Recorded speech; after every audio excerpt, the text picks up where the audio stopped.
Public spaces should make things easy and convenient to use. But the reality is, it doesn't always work that way. It feels easy to pinpoint the flaws in these designs, but as concerned community members, sometimes it's difficult to extract exactly what we need to make those improvements to our space. Some of these solutions are easier to identify than others, but identifying what we need and how to get there are two very different things. So where do we even begin to know what to ask for? So today we're going to learn how to identify well-designed spaces through 3 simple steps, and additionally explore some practical tips that can help us implement these things into our communities. So when it comes down to bettering our own, we have a solid framework for how to do so.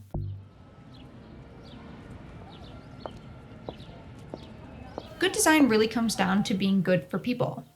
All people. It sets the foundation for what is a great place. Here, look at this. Here's some questions to start asking. Are there people around? If yes, then what are they doing? Do you see people of different ages? Recognizing the buildings around us can give us great context into what people of certain cultures enjoy or need. Sometimes there's crossover between what these places are, but oftentimes there's a lot of nuances in what these places offer you and what's expected of them when you walk in as a user.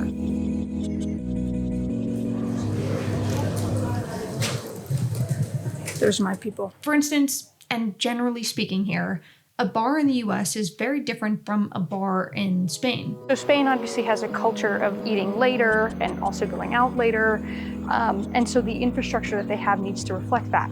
That's why you'll see different times for eating than you probably would in the United States. Though they are starting to accommodate for different tourists who come and don't have that same culture. The way that we function in our spaces, depending on who lives in them year-round, is going to have a major impact on defining the needs of the society that we're trying to best cater to. All of this to say that societal influences play a huge role in how we use and develop the cities that surround us, and is definitely something that we should be aware of when considering what is good design for where we live. Ultimately, noticing and observing people's use of space is the first step in recognizing if something's designed well or not. Which leads us to practical tip 1.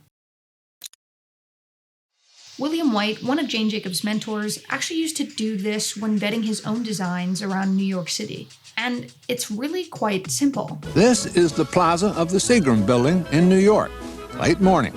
With the time-lapse camera, we were testing a hypothesis. The sun, we were pretty sure, would be the chief factor in determining where people would sit or not sit. And now, just after noon, they begin to sit. Right where the sun is. I was enormously pleased, but a perfectly splendid correlation. After about 10 minutes, you'll start to notice some patterns. How people ebb and flow through the space isn't as sporadic as we may think it is. And having an understanding of how we naturally want to move through space can give us a better backing for how we should be designing in the future. We set up cameras for time-lapse coverage of a cross-section of spaces, but our main technique was simple, direct observation. Sit back, watch, and maybe even film the environment that you're trying to understand better. By watching back your content and reapplying some of these questions, you can then see how people naturally use space. And what you'll find is sometimes it's contrary to the way that we would typically design, much like that of the OSU footpaths in the Oval, which is their main quad. If you look at the original design intent that they had for these pathways, you'll notice that what's currently being used took on a more organic form that we would not have been able to predict if not for this design research in action. And the more these areas are used, whether it be a plaza or this quad, the more information we have on what people want out of their space. But there is more to a space and good space design than just how many people are in. I mean, Times Square has a lot of people in it, almost always, but it's not a space that you particularly want to be in for a long period of time, compared to this plaza here in Spain. Yeah, sure, these plazas are physically very different, but there's actually something here that isn't physical, that you can't see, that really makes a difference in the space. Here. Listen.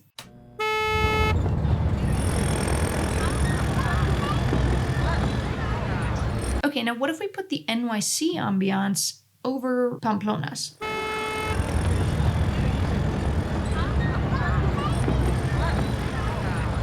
And vice versa.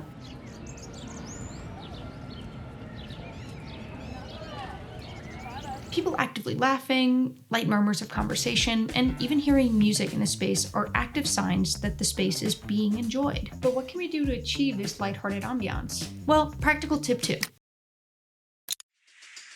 The inexpensive solution could be as simple as just adding plants or benches into a space. It can take it from being someplace that's overlooked or walked through frequently to one that people want to stop in and sit down and enjoy, and can give you more ownership over how you want your space to be designed. At first, these items don't have to be permanent. If they are able to move around freely, then it gives you more autonomy over how you want the space to look in the future. There are already firms that are taking this practice-based research approach, as they call it. Street Moves, a project spearheaded by Arcdes, which is Sweden's architecture and design museum, helped to create this impermanent infrastructure so that people could feel more involved in what their cities ended up looking like.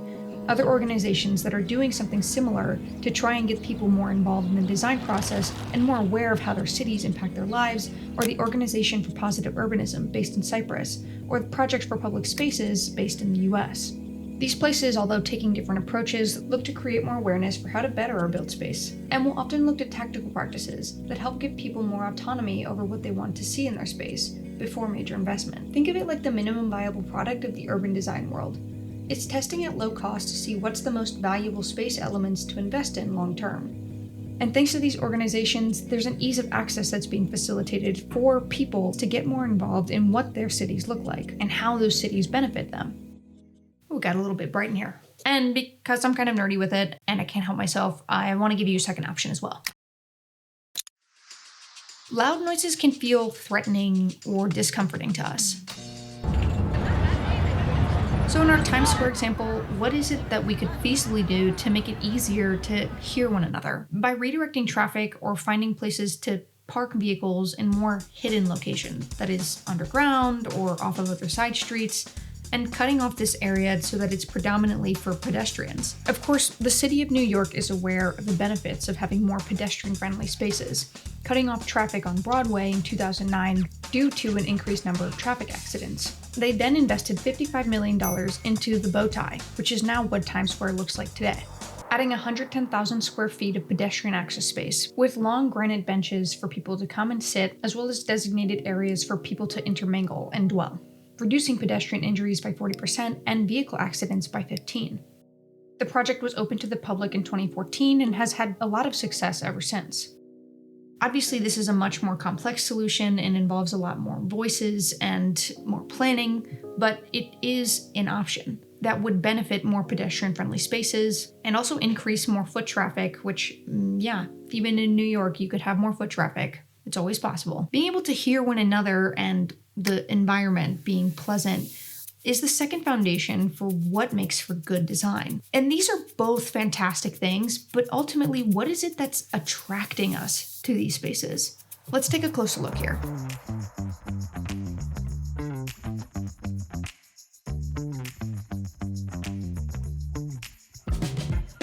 So what makes your space good doesn't necessarily mean that it's going to be good for somebody else or their space, because we all live in different places, have different cultures, and even different mentalities around when it's hot or cold outside. We all be different. We all just be liking different things. But their frameworks are fairly similar, and if we have a good establishing base, then we're able to make more nuanced decisions to cater more towards those cultural differences. We can start to notice the objects that make up a space, how many of those things there are, what those items or stores sit next to, what relationship do they have. Like how this little cafe is buffered by a long corridor, but has a small gap between the door and the first tree to invite people into this quote-unquote outdoor living room. Or this lamppost put 12 feet away to show you're entering a more established path. This is reinforced by the change in material from gravel to pavers as well, inviting you to walk slowly through the space or more quickly via bike or scooter in the paved areas. And if these spaces lean to being more man-made or natural, and what those evoke from you as well.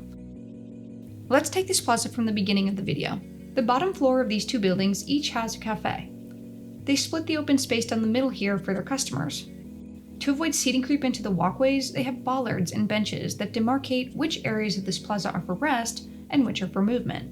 With the natural shade being provided by the buildings and umbrellas put out for the afternoon sun, we don't have many natural elements here. So to break that up, this fountain is one of the few in Pamplona that has a steady trickle of water. Now the jury's still out on whether this was intentional or not, but I think it's a happy accident, providing bargoers with a pleasant atmosphere during quieter hours.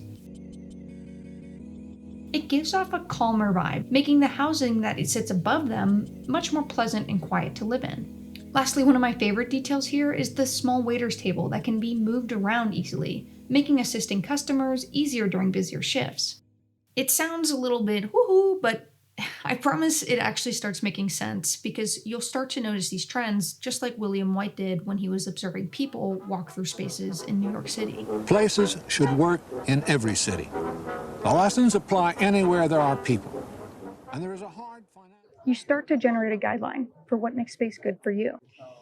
But this is also where it gets a little bit more complicated. As a neurotypical white female, the designs that work for me aren't necessarily going to be the designs that work for you.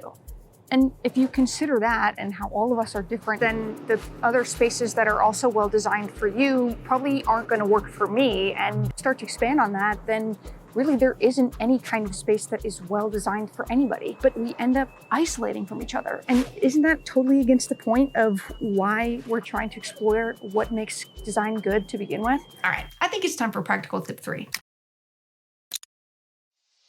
To incorporate good design where you live, your voice needs to be heard. Duh. And there are many ways to do that, but here are 3 I feel don't get mentioned that much. You can ask to go on site tours, for example. That's a place where you'd be able to express your opinion and collaborate with the designers and developers in real time as they discuss what their potential plans are for the spaces that they're going to be building in your community. Or you can find ways to design pamphlets that give people options for what they could potentially do with their space. You can also ask about testing opportunities, like within permanent structures we mentioned earlier. This is a very economically viable way to at least get started in figuring out what areas of your cities should be more walkable and more pedestrian friendly. And this can also help develop diverse pockets of space in your city, depending on residents' varying needs. And if those things are still not available to you, then all you really need is this. And I guess, well, you could also use something like this as well. Just start analyzing yourself.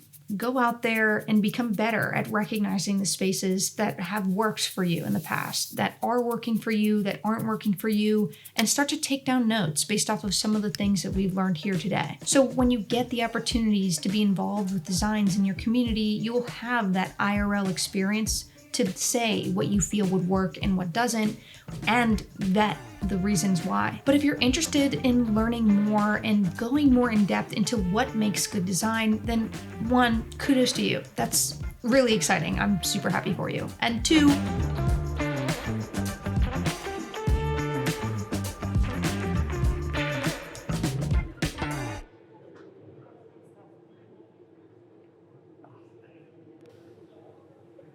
you're still here? The video's over. It's a beautiful day outside. Go get some ice cream or something. Enjoy.